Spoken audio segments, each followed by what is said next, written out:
Yep. Now, Trump keeps saying now, if he gets elected, he's going to fix it within 24 hours. He's going to stop that war within 24 hours. I think he's going to attempt to stop the war because he's going to do whatever is politically viable for him. And I hope he does try to stop the war. What I really do. is he going to do? What's the fucking strategy?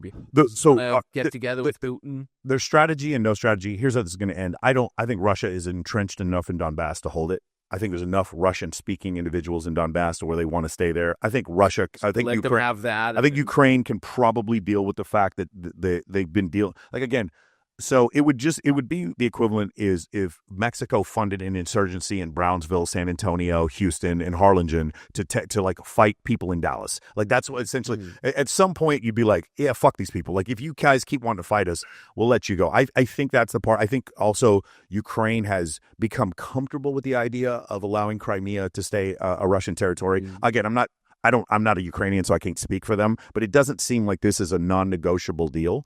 So I think things where they sit on the map today are where they're going to be 20 years from now. Something similar to this, and we're just going to come to an agreement, which we've already sort of militarily come to this agreement. Yeah. And the reason why is like there's no more. It doesn't seem like the action has ramped up recently. I think we can come to some sort of agreement that Donbass stays part of Russia. The problem is that wasn't. Look what Russia did. They just bought Donbass, which is utterly useless to them. There's no economic reason. There's nothing you can do with it. It was a precursor to take a land bridge that went to Moldova, and so that's not going to exist anymore. So I think if we do this.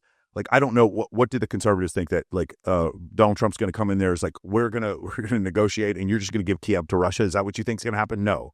In the end, the people who said that Kiev was going to fall in 3 weeks, you were wrong. Just admit you were wrong and stop telling me that I'm the one who's the propagandist. You were wrong. It's so funny. When I made these predictions 2 years ago, everything that I said was going to happen happened exactly the way I said it was going to happen. I told people that Russia doesn't have actual stealth aircraft and that their tanks are garbage and that their fucking hypersonic missiles are garbage. And everything I said turned out to be true. Nobody gave me an award, Max. They told me to go fuck myself. That's what happened. They got even more angry with me. That's essentially what happened. This is a situation where every single thing I said 2 years ago, every single thing I said came true.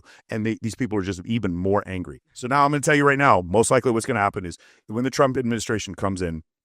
You saying when, not if? Huh? You think Trump's going to win for sure?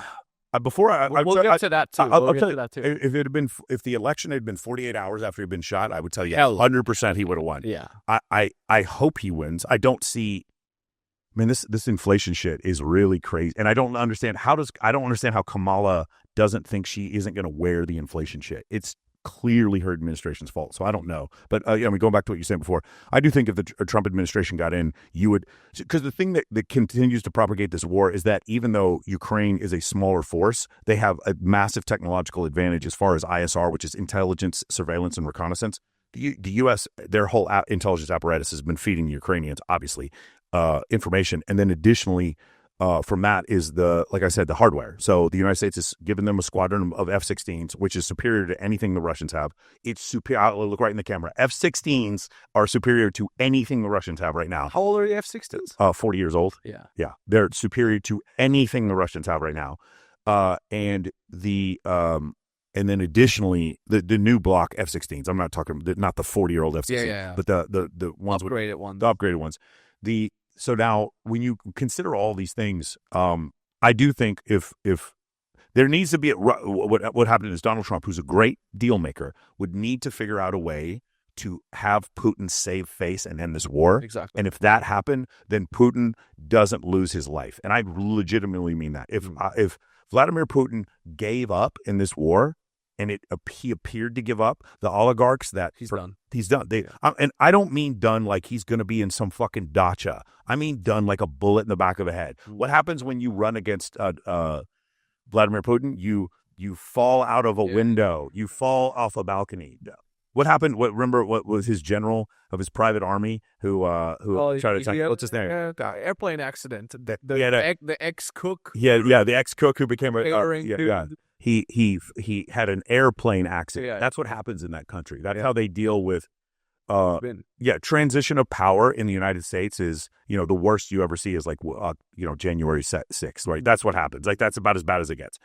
in that country, transition of power means a bullet to the head, and so that's the way things work. So I mean, you do see some situations like with Khrushchev, they sort of like erase some of these people from the history books, Yeah. right? But for the most part, the transition of power is a little bloodier in countries over there.